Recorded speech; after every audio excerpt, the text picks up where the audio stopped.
Hello everyone.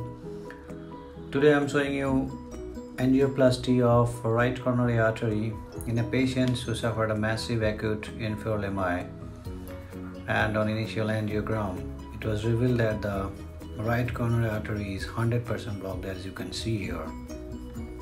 We did a quick angioplasty and you can see the huge RCA at the end of this procedure, supplying a large area of myocardium, and patient goes home safely.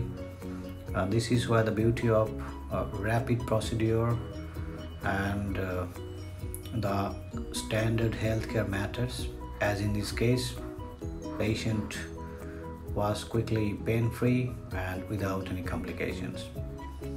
Thank you for watching. Keep subscribing for more such videos. Thank you very much.